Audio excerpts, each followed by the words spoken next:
people. And actually, if we was involved in a big hullabaloo, give them an option. Kind of like the people that's in state and federal jails. It's like, you know what, boys? If you go to the combat zone, if you come back,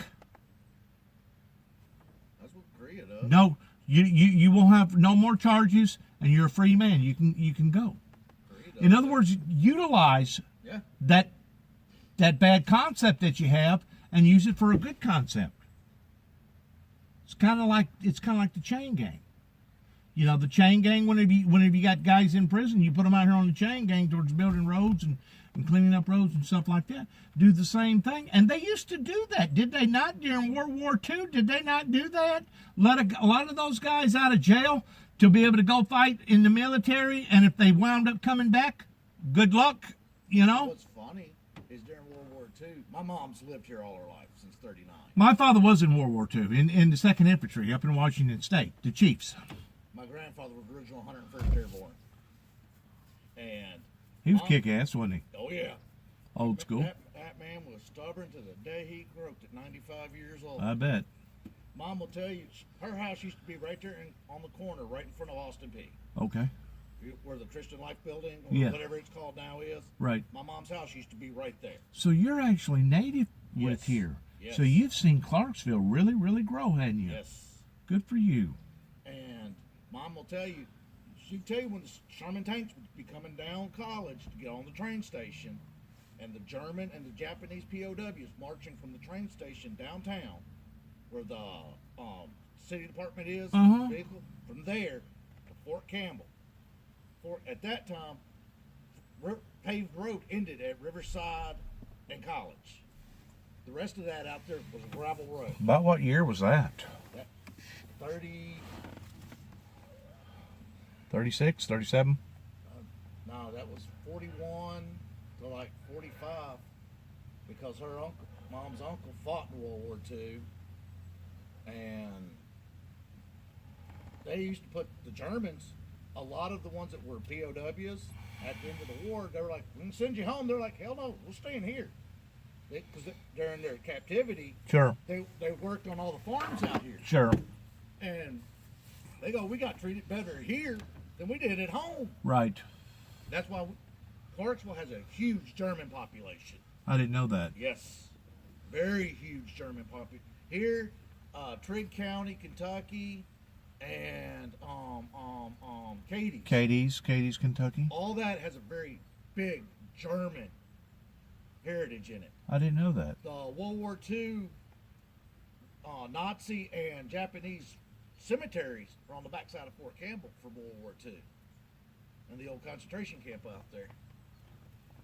Can anybody go out there and see it? You have to go in. It's where the old what is that called? Past Gate 7? Yeah, it's back in the back area. Just about there at the Kentucky state line? A little over the line. A little over the line? Yep, back on the back end of it. I got a friend that's got a place out there. He worked for a body shop up there in Hopkinsville. I think now he's working up here in Clarksville. There's a whole lot of unique stuff that people just don't realize about Fort Campbell, of all the different stuff. There's a spot on Fort Campbell you're not allowed to go at all, no matter if you're active duty or not. Why? Radiation. They were playing around with the idea of recoilless rifles shooting atomics, and there's a test range in Fort Campbell that they tested them at. Really? I was told there's stuff out there at Fort Campbell buried under the ground that the President of the United States don't even know about. Well, you got the bird cage out there, which was on an Army post, guarded by the Navy, because of the research done in there. There's missile silos out on Fort Campbell. I figured it was. Big missile silos. And I've also been told the same thing about up there at Bullet Town. I don't know how true that is. There's a lot of unique. You know where Bullet Town is, Milan? Over at the Milan Arsenal? Mm-hmm. I've been told that there's stuff buried out there. And that's one reason why that it's inactive, but it's still active, that there's still places out there that they do not expect for the open population to go over. It don't matter how many how many deer permits that you have. They don't want you out there, and they don't want you out there for a reason. Because they'll see World War II's way of getting rid of stuff, and the same with Korean and Vietnam. Oh, I'm War, sure. There ain't no was telling dig what's a been hole and buried. bury it. Sure. My old base in Mississippi, we had a bauxite pile. Huge bauxite pile, stuff left over from World War II. Right. Well, they finally went in to remove it. This is right towards where I was getting ready to retire. As they were digging it, they started rupturing 55-gallon drums of Agent Orange that was buried in the bauxite pile. And we're not talking like one or two, we're talking hundreds Oh, man. of these cans. Oh, man. And, They just buried it in the ground. yep. I've Well, read even during Desert Storm, the war that you was involved in, oh, we buried so much shit you'd be surprised. but you not only buried a lot of stuff, you destroyed a lot of stuff, but there was a lot of stuff that you just left. Mm-hmm. And the reason why is because it was cheaper just to leave it than it was to try to haul it all back over here. Yep. It was easier to leave it because of the contaminants on it. To clean it to get it back to the state. Right. I mean, It would have been astronomical amount of price. we did it with uniforms and stuff. When I went over there, I had 3 sea bags full of gear. So you've worked with hazmat. Mm-hmm. You're hazmat training. Mm-hmm. Really? Class E? I did military. I dealt with stuff that Everything up to uranium? I dealt with certain nerve and chemical agents that you just don't want to ever come in contact with. Yes, sir. Shit that would melt your freaking skin I and get- make you look like a zombie. When we would do, And if you certain breathe at missions, one time, you're over. we Start foaming. when we did certain missions. I had a canister grenade that was chemical, and if I pulled it and had to use it, nothing within 100 meters of me was going to survive it. What was that, kind of like a kamikaze deal? If you know that you was fixing to go down, it was basically your do-all. It's to pull that can. Holy shit's gone wrong. Yeah. I mean, in a big way. You're going down, but you're going down taking a lot of them with you. Yep. Luckily, I have never had to toss that can, and made a little people nervous when our team, because only 2 people on the team carried. Because by and far, you're not going to be able to throw nothing like that no more than about maybe 50 feet? If you're lucky, I can't throw a hand grenade far enough to get it away from me. I know. That can looks like a CS can about yay high, Right. about that big around. Right. She'll wipe out everything near. There was me and another guy that carried one just for holy. And it's pretty much a last man standing. Sure. Now, It was a kamikaze deal. we did scare some people at Fort Knox, Kentucky. We were testing base security.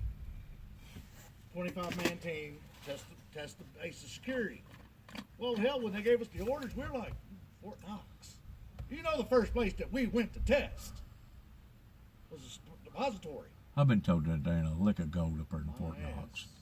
There's so much shit. I'll put it this way: the gold is not the coolest thing in that building. It's not. No, by far means not. Come on now. Yeah, there's some cool shit in that building. Really? Yeah, 17 floors. Really? Yeah, and it all goes down. There is some really cool shit in Like that building. like some alien shit? like some, like we babysit like- other like- countries' really cool shit. Yeah. Even though they're not our friends. Right. Oh, But you're not talking about no New Mexico stuff, are you? there. I put it this way. Because I know for a fact, and you may think I'm crazy whenever I'm fixing to say this, but I was over on this side of the Appalachian Mountain, over by Knoxville, by the airport, whenever a hurricane hit on the East Coast. And one of the first things Homeland Security wants to do is move everything back over here on this side.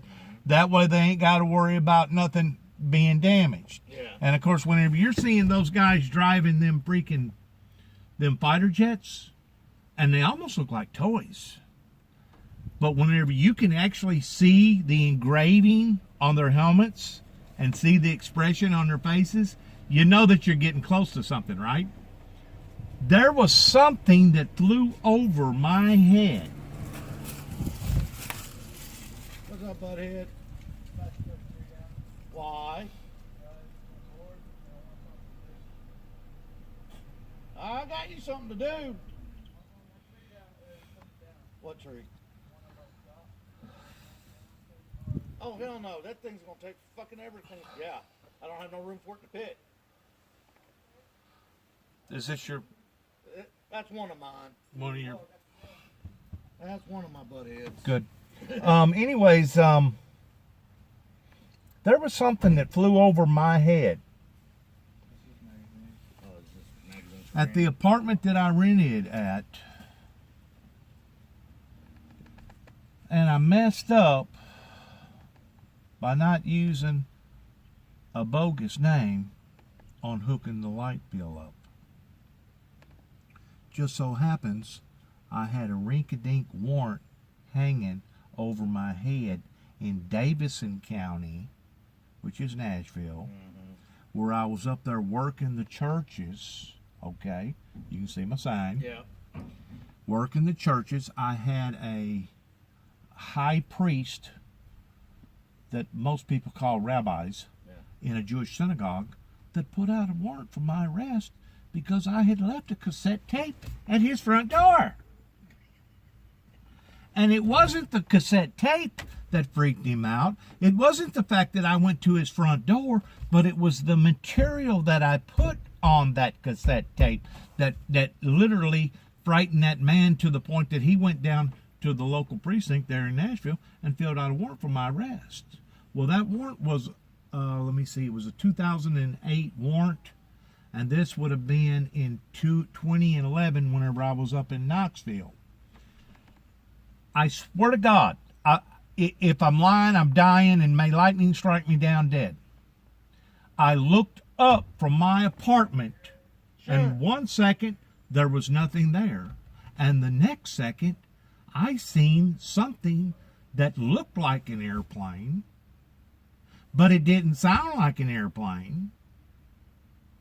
And whatever it was, within 24 hours after I seen that, I was raided in my apartment by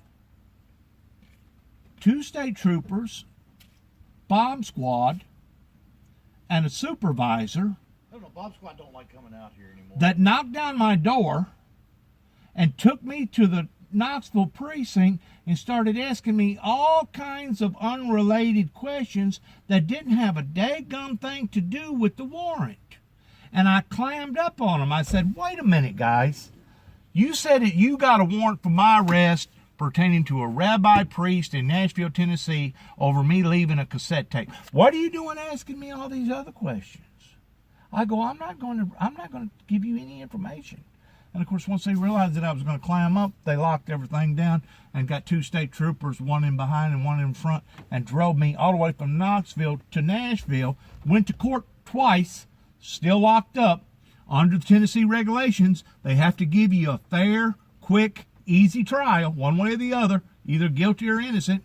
The rabbi guy never showed up on neither one, and rather than him dropping the charges, in which that was what would the proper protocol to do over a rinky-dink warrant like that, what they done was said, well, what we're going to do to you, we're going to take this warrant and we're going to put it down here on the bottom shelf, and we're going to hold it for $11.29. And if you so much as even get caught jaywalking, Mr. Jackson, talking to me, we're going to take that off the bottom shelf and use it against you, and we're going to fry you. In other words, I had done already pissed off some people, because you know good and well there had to have been more involved with them going through that measure of a shakedown, plus driving me from Knoxville to Nashville, which is what, a 3.5 hour drive? Roughly, you got to go through a time zone, but still, you ain't going to do that over a freaking $5 bad check. You ain't going to do that over a rink-a-dink warrant that really don't amount to nothing one way or the other. Plus, it was already 3 years old. Yeah. So what initiated that in my life? I'm going to tell you what initiated it. I'm a whistleblower. In 2009, they planted a bomb in the back end of my truck in Oklahoma City, Oklahoma, because I got up a little bit too close to the boys up there in Oklahoma City, Oklahoma, pertaining to the Memorial building that got blown up by Timothy McVeigh and Nichols. And because I got too close to them and they got nervous, they planted a bomb in the back end of my truck, and they activated it and blew the windows out of my camper shell and put me all over their Oklahoma news like I was a freaking another homegrown terrorist. And the whole time I was actually investigating them. I got a cat in here. I was investigating them because I know that there was more involved with the Oklahoma incident as well as the Waco incident that happened in Waco, combining both incidences together. And guess what? I achieved my objective. I brought enough heat down on the feds in Oklahoma City, Oklahoma, that they wound up re-engineering their investigation to the point that they created a documentary called A Noble Lie. Have you ever seen that? Have you seen it? I helped to engineer that. I helped to engineer The Noble Lie that led into a little more truth, but it didn't tell the whole truth. In other words, they finally released the information to the general public that yes, there was detonators found in the lower part of the Memorial building that caused the building basically to become defaced, and everything went away from the building instead of going in the direction, because the truck was right here, the 3,000-pound ammonium nitrate, and the way that the truck should have blowed up, or the force of it, it should have blowed everything into that building, almost toppling the building. That's not the way that the force went. The force actually separated that building and blowed it back towards the Ryder truck. You follow what I'm saying? Besides that, there was a major explosion that happened in a little town called Newtown. I think it was Newtown, Texas. It was about 20 miles west of Waco. That it was a ammonia nitrate factory that had over 500,000 pounds of ammonia nitrate. Whenever that went off, and there's still $1 million reward on that, by the way, because they still think that there was bogus mishandling of all that. They think it was purposely set off.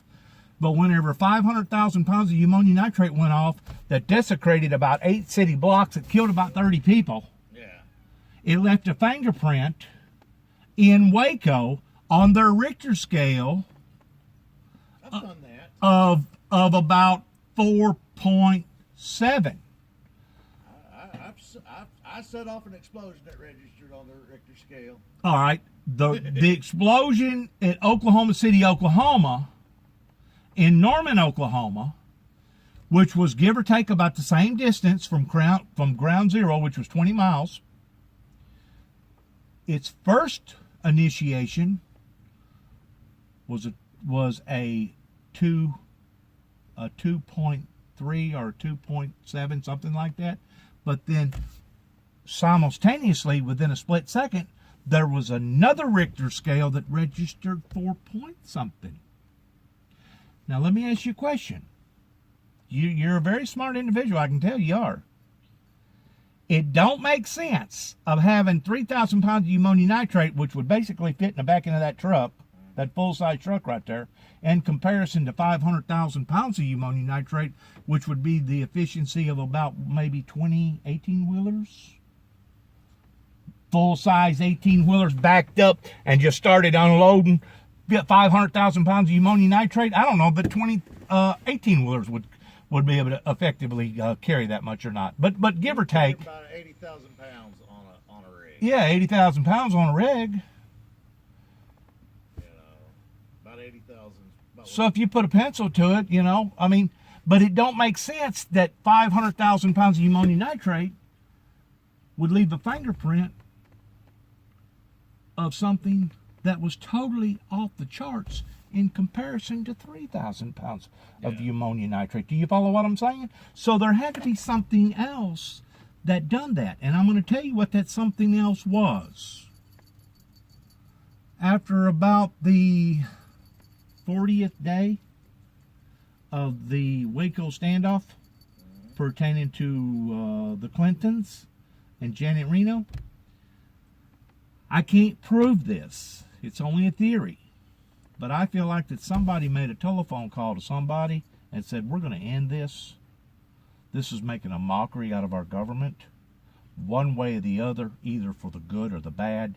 And somebody wound up taking in between 2 and 4 boxes of dynamite to the Mario building in Oklahoma City, Oklahoma, which was the headquarters at that time of the ordeal that was going on in Waco, that was supposed to have been used on the Davidians. And at that particular point in time, what you basically had was a mission that went from a recovery mission to a doomsday mission, because they know that those boys and girls and men and women down there in that Davidian compound wasn't going to walk out living. No, they deliberately launched incendiaries into the place.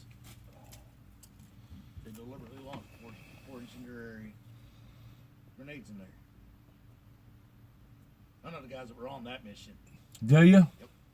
There were 4 incendiaries launched on the Branch Davidians. Well, two on this side windows, 2 on this windows. When they hit, they burn at about 9,000 degrees for about 30 seconds. Ain't nothing gonna stand it. ain't nothing coming out. And nothing coming out. Well, I looked at it probably 1,000 times, because I went down there and investigated. I actually went to the compound after everything had settled down. Watch when you're showing them in the video, when the guys are standing out there, you got the group here and the group here. Yeah. You see the guy come out. He has a tube about that long. Right. Comes up. He launches. That's an incendiary going into the windows. Well, I looked at it. There was a propane tank over there too. Propane won't burn it that fast. There was and about probably 1,000 yards. There was one of those deals, a lookout tower for fires. Mm-hmm. They actually had Bill Clinton in that tower during that standoff. And I was told that a sharpshooter hit the propane tank and ruptured it. And as the tank was being driven off into the side of the building, the building was depressurizing itself, sucking in everything that was around it. And of course, propane floats on the ground kind of like fog, to where natural gas goes up into the atmosphere. And that's what created the fireball. Because if you look at that video, there was an actual fireball that went off. Anything that's in there that's even pressurized, you know, 'cause I know the Davidian compound relied on natural gas, or LPG gas. LPG gas, propane. But they had all the electricity shut off, and you know as well as I do that those women had to have some sort of means of being able to take care of those children in there. They either had candles or coal oil lamps or something in there. Most of them they had LPG bottles inside too. They may. They did. They were using it to cook on, things like that. But they was taking care of those children in there. And if you'll look at that video, that thing went up in seconds. Mm-hmm. Seconds. They launched in there is designed to do that. With 3 of them, I could take out. Let's see. I'm trying to think of a good house. Over here, when you're coming over the bridge, you'll see a big concrete brick house with all the glass in it. Yeah. 3 of those rounds, I could have that house on the ground in less than 2 minutes. Is that a house, or is that some sort of like a... It's a house. It's a 3-story house over there.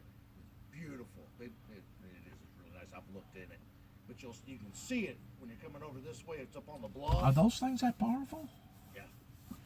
When that grenade goes off, it spreads 15 meters. sprays in 15 meters of 3,000 degree chemical, and anything it touches is instantly flaming. Instantly. It literally, you launch it into it's designed to take out a floor of a house. You launch it in, it goes, there's nothing in there. It burns all the oxygen within a half a second. Right. There's nothing in there. Didn't they do that over there in those We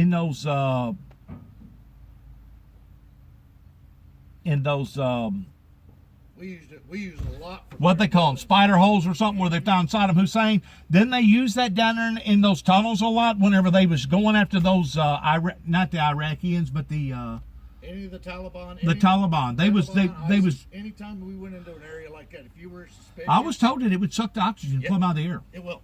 It's gone. It uses so much, and you can't put it out. You cannot put it out. Do you think something like that could have possibly been what was used on those two airplanes that caused them twin towers to burn? Because steel and concrete don't freaking burn like that. It does when it's hit by JP8.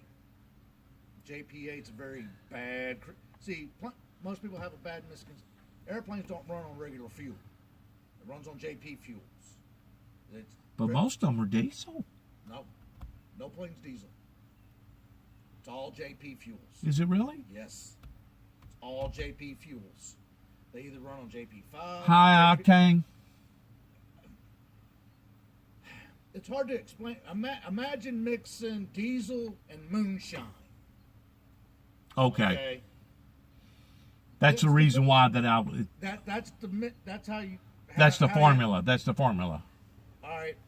You can make JP8. You take diesel fuel and transmission fuel. But what would make both of the buildings go down together? Boom, boom, boom, boom, boom. The exact boom, hit. You got to know exact. Every building has a drop point. You hit it at a certain point. The cascade failure that's caused, as soon as you weaken that one point, It'll the weight above concave up onto itself, won't it? its own weight It- drop down. yeah. As soon as it hits, it just collapses all the The force. odds of hitting that, You got to know exactly what you're doing. the odds of hitting that is probably 1,000,000 to 1, isn't it? Nope, not when you do the math on it. He sat down. Bin Laden tried to blow that place up 4 times. Yeah. Or Well, I knew the time that it was hit in He hit it out in front. He hit it in the basement. Right. And he tried to drive into it. right. He thought, everybody's like, oh, the man, Bin Laden was a genius. He was a billionaire genius. He finally went, all right, screw this. I'm doing something wrong. Hey, Bob, how do I make that fall down? He's like, well, here's the structural plans for it, which are open air. You can go on the website, shows you how it was built. The guy goes, right there. You hit it right there with the calculations. You got to have architectural knowledge. You got to know what you're doing. You got to have architectural knowledge Yeah. to be able to know where the strong points and the weak points are in that building, kind of like a bridge. Yep. And believe it or not, they claim that this cat that I have back here, at one time could take down a bridge. It doesn't take much to drop a bridge. It really doesn't. A bridge. You look at certain. The pattern. Boom, boom, boom, Well, you boom. got to look at that, and at a certain point, a bridge could take the Golden Gate Bridge. You know you can drop the Golden Gate Bridge by cutting 4 cables. Oh, I'm sure. Now those cables are about this big around. Oh, yeah. You cut 4. They're the size of our leg. You cut 4 of them. Yeah. The whole thing. It probably the whole would. thing from dock to dock. It probably will would. end up in the water. It probably would. But getting back to the Oklahoma scenario, I personally think that some dynamite had been brought into the Muriel building that was supposed to have been used on the Davidians, and it just so happens that on the 51st day, they got lucky towards whatever happened down there in Waco. Actually, it was Mount Carmel. Yeah. I don't know what that dumbass is about to do, but I have a feeling I'm about to have to go. Because if he drops that tree, I'm going to kill him. Really? Yeah, no clue what he's doing.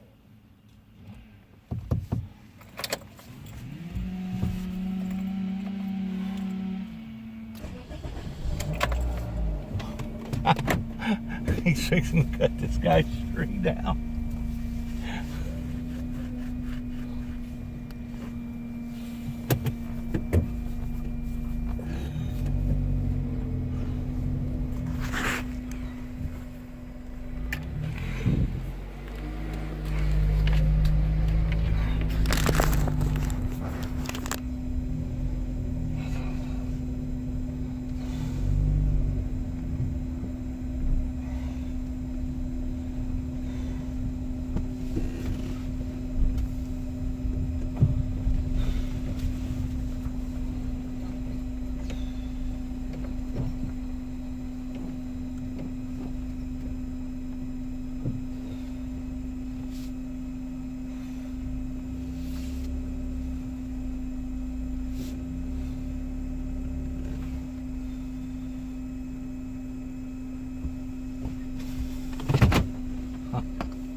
He's fixing to cut the tree down.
What, was you afraid it's going to kick back because of that other little tree? No, it's going to drop right there. That's a sycamore. Those things do not cut real good. Half that tree's dead. What are you going to do with it? I'm going to throw it up there in that big burn pit I got up there. Use it for just junk wood? Yeah, once I burn that big pit over there, I'll cut that one. I got another stub I got to cut. That's a never-ending feed out here. Oh, I imagine. Never-ending feed out here.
Bye.